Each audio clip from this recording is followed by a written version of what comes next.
Hola, Jueces capítulo 7 es el motivo de nuestro encuentro de hoy. Meditar en su palabra, en el mensaje de este capítulo de la Biblia, constituye un mensaje de Dios aplicable a nuestra vida en nuestros días.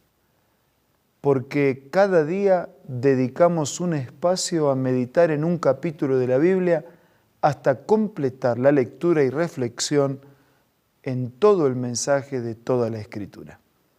Antes vamos a pedir la bendición de Dios. Padre nuestro que estás en los cielos, abrimos tu palabra, pero necesitados de abrirla contigo. Sea a nuestro lado al leerla y meditar en ella, y también al aplicar sus lecciones a nuestra vida. Te lo pido y agradezco en el nombre de Jesús. Amén.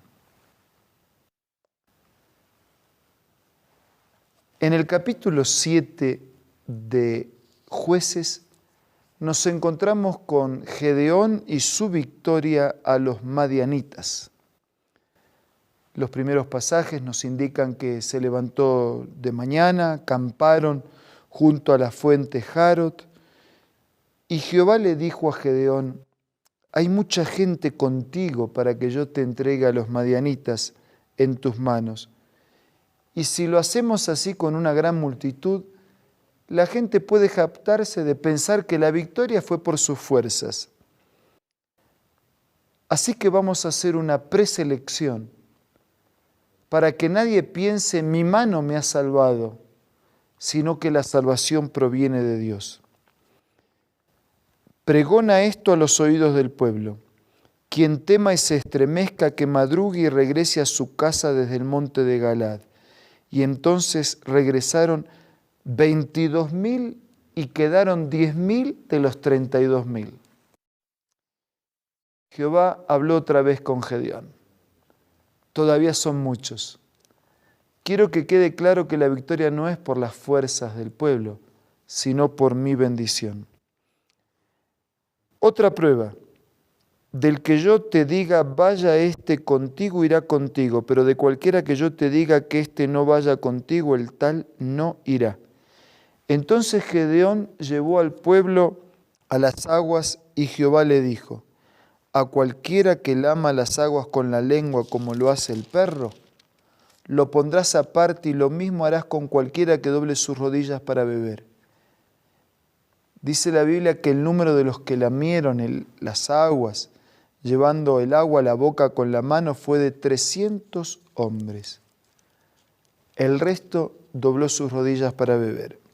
Entonces Dios dijo: con esos 300 vas a ir. Con esos 300 que tomaron el agua, os salvaré y entregaré a los madianitas en tus manos. Un grupo pequeño que había tomado agua así como al pasar, sin perder tiempo, compenetrado en lo que estaba haciendo.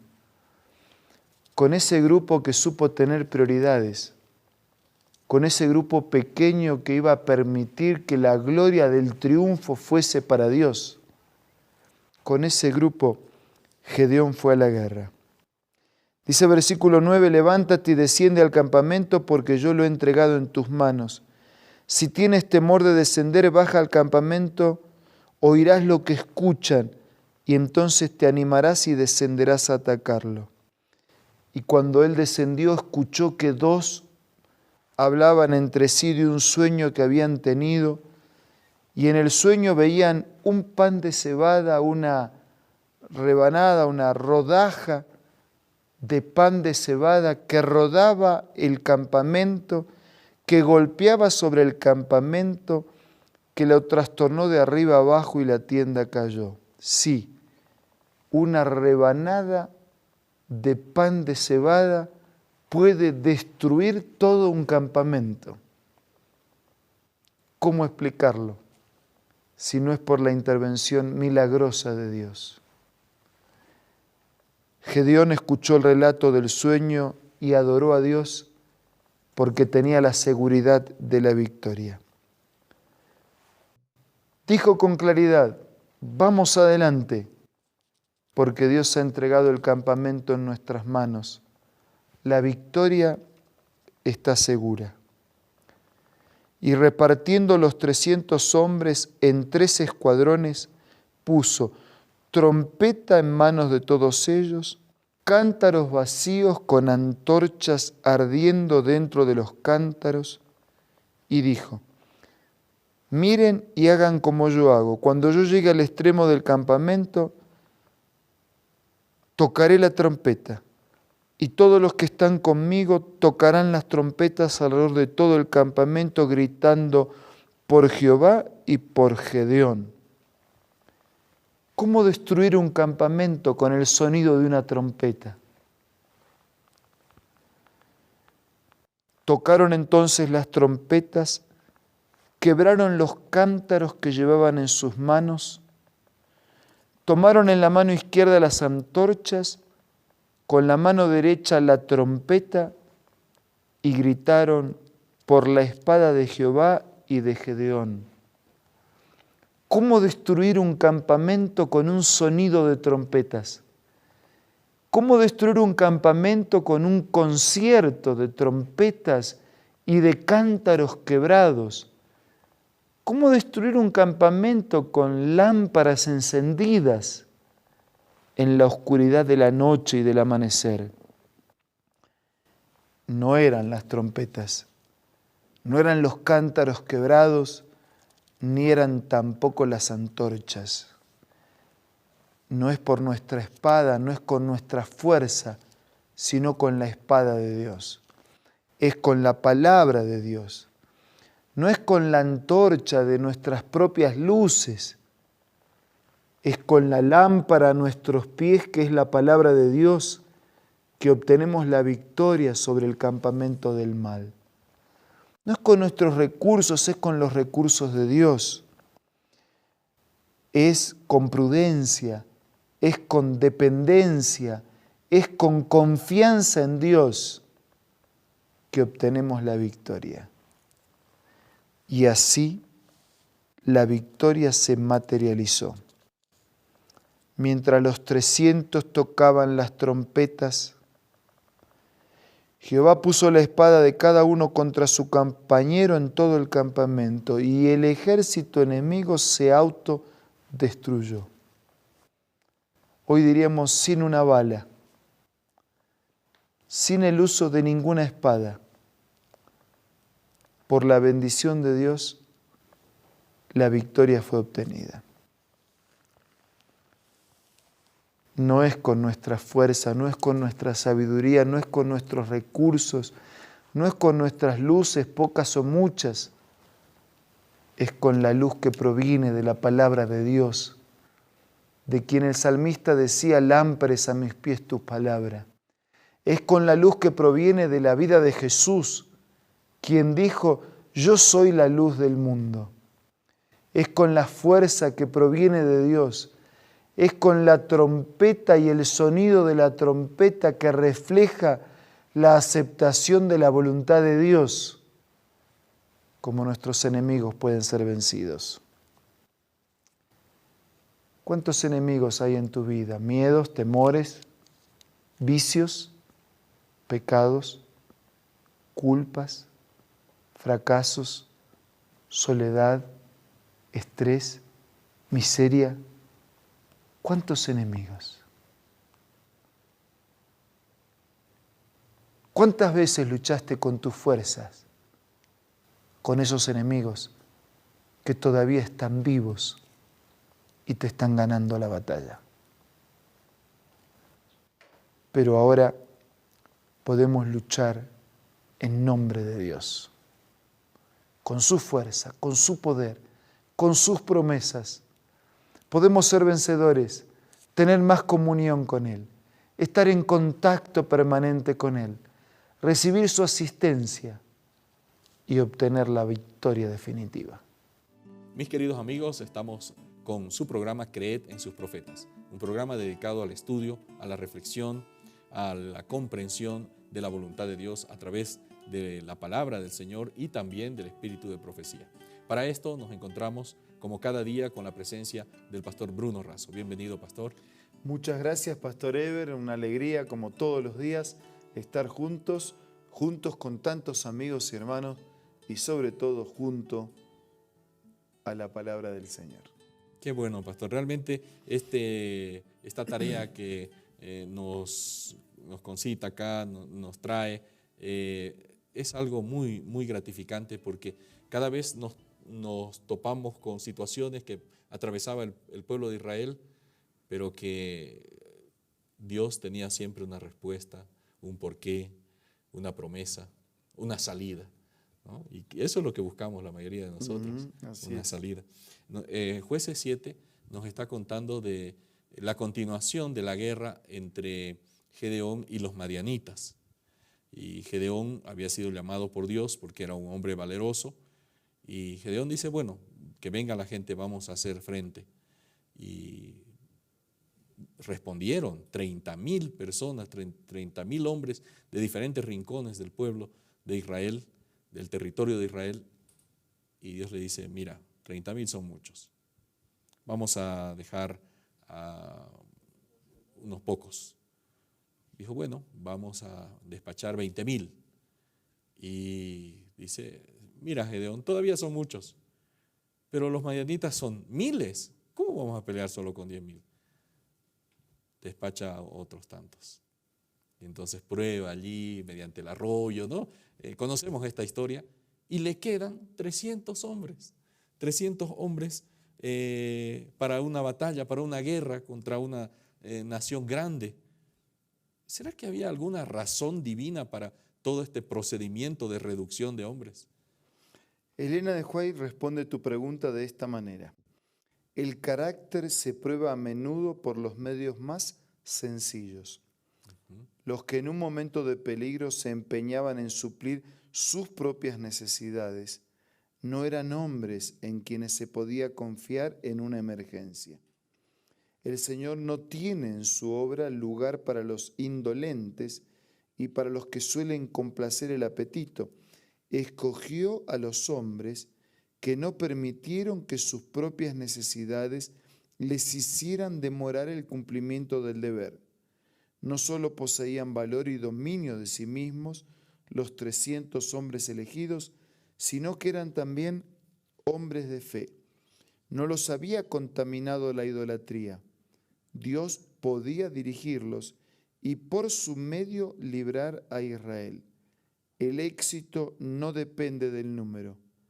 Tanto puede Dios libertar por medio de pocos como de muchos. No le honra tanto el gran número como el carácter de quienes le sirven. Entonces eran en esos pequeños detalles que este grupo demostró que suplir una necesidad personal no iba a demorar el deber. O sea, el deber está antes de cualquier necesidad personal. Ese grupo demostró también firmeza, demostró convicción, demostró disposición. Y eso es lo que Dios necesita para hacer su obra. Y dicen que eran fieles, ¿no? Mostraron fidelidad también. Sí, o sea, Dios, Él puede hacer con uno solo su obra, si está totalmente disponible para el Señor. Y de hecho hace mucho más a través de uno totalmente disponible que a través de decenas o de cientos que no están totalmente disponibles y dispuestos para el Señor. Los seres humanos pensamos que la cantidad es importante, ¿no? Y generalmente nos dejamos llevar por eso. Y al final de la cita me llamó la atención, dice que no le honra tanto el número, ¿no? La cantidad de personas, sino el carácter de quienes le sirven. Sí, por eso la Biblia está llena de ejemplos, ¿no? Cuando en una esquina del templo algunos daban muchísimo dinero, que Dios no acepta, que sí acepta, siempre y cuando sea antecedido por una adecuada motivación. Claro. Y por el otro lado estaba una mujer pobre que tenía las 2 moneditas más insignificantes y el Señor recibió esto con mejor agrado que lo otro. Claro, la actitud, ¿no? Es tan importante. ¿Será que Gedeón se inventó el plan de ataque? Él dijo, bueno, ya me quedan los 300, ¿qué voy a hacer? Tengo que hacer algo, voy a recurrir a alguna cosa sorprendente. ¿Era fruto de su propia inventiva, de su propia experiencia, de su propia estrategia, ese plan de ataque que sugirió Gedeón? Dice Elena de Huay en Patriarcas y Profetas, página 534, por indicación divina le fue sugerido un plan de ataque y lo puso inmediatamente en ejecución. Los 300 hombres fueron divididos en 3 compañías. A cada hombre se le dio una trompeta y una antorcha escondida en un cántaro de barro. Los hombres se distribuyeron de tal forma que llegaron al campamento madianita de distintas direcciones. En medio de la noche, al toque del cuerno de guerra de Gedeón, las 3 compañías tocaron sus trompetas, rompieron sus cántaros, sacaron a relucir las antorchas encendidas, se precipitaron contra el enemigo lanzando el terrible grito de guerra. La espada de Jehová y de Gedeón. El ejército que dormía se despertó de repente. Por todos lados se veía la luz de las antorchas encendidas. En toda dirección se oía el sonido de las trompetas y el clamor de los asaltantes. Creyéndose a la merced de una fuerza abrumadora, los madianitas se volvieron presa del pánico. Con frenéticos gritos de alarma, huían para salvar la vida y tomando a sus propios compañeros como enemigos, se mataban unos a otros. Así que ese plan de ataque fue dispuesto por Dios, ¿no? Las herramientas no eran herramientas de guerra. Claro. Pero Dios es el capitán. Y los recursos que tenía fueron utilizados por Dios de manera milagrosa y también de manera natural. Dios actúa de manera natural en lo cotidiano, en lo común, en lo ordinario, pero Dios también actúa de manera sobrenatural, en lo especial, en lo extraordinario. Y en ambos casos, la presencia de Dios y sus resultados fueron altamente visibles. No parecía, bueno, a un criterio humano, bajo la lupa humana, no parecía suficiente un grupo de 300 hombres armados con antorchas y con cántaros. ¿Quién puede enfrentar una batalla de esa manera, ¿no? Con posibilidades de vencer, ninguno. Claro. Con posibilidades de ser papelones, todos. De pasar ridículo, de quedar expuestos al peligro, todo. Pero Dios puede hacer lo que nosotros no podemos hacer. Y en este caso, ¿la lógica humana tenía alguna importancia? Creo que no. No, porque si se hubiesen manejado por la lógica, habrían recurrido a otros recursos. Claro. Y de esta manera se manejaron por la fe, por la confianza, por la aceptación de la palabra de Dios. Y eso hace la diferencia. Y te digo que la Biblia está llena de estas ilustraciones. Cuando Dios le dijo a Noé, por ejemplo, que tenía que construir una arca, que iba a llover, nunca había llovido, que tenía que estar adentro del arca para salvarse. Y Noé fue y se metió dentro del arca, pero si llover, nunca llovió. Claro. También Goliat dijo, te viene con piedra, ¿qué se cree que soy? Y era un muchachito. ¿Quién es este? O sea, cuán importante es confiar plenamente en el Señor. Y aquí se demuestra también la fidelidad de los hombres, porque me imagino que cuando Josué les presentó el plan de ataque, porque ya lo había recibido de Dios, miren, muchachos, les voy a proveer de antorchas y cántaros. Si hubieran sido los otros, los que no eran fieles, los que no eran creyentes, se hubieran reído también, ¿no? ¿Cómo quiere que ataquemos con esto? Pero ellos mostraron su fidelidad, ¿no? A través de seguir las indicaciones de su líder. Totalmente. Siempre fue así y seguirá siendo así. Qué bueno. Seguirá siendo así cuando seguimos las indicaciones de Dios, por más que parezcan ilógicas. Él tiene algo para mostrarnos al final del camino. Queremos agradecer a Dios, pero también cerrar esta parte con un consejo final y la oración. Nosotros queremos animarlos de corazón a confiar totalmente, a depender plenamente y a vivir fielmente en la presencia de Dios. Alguien podría decir, pero ¿y por qué tanto énfasis? Bueno, porque se trata del soberano Dios y Señor del universo, quien más ha hecho por nosotros, quien más nos ama y quien más puede seguir haciendo. Por eso, confíe totalmente en el Señor. Ahora vamos a orar. Señor que estás en el cielo, gracias por desafiarnos a través de tu palabra, a aceptar tu palabra como lo más trascendente para nuestra vida. Suple la necesidad de cada uno de nuestros amigos y hermanos. Lo pedimos y agradecemos en el nombre de Jesús.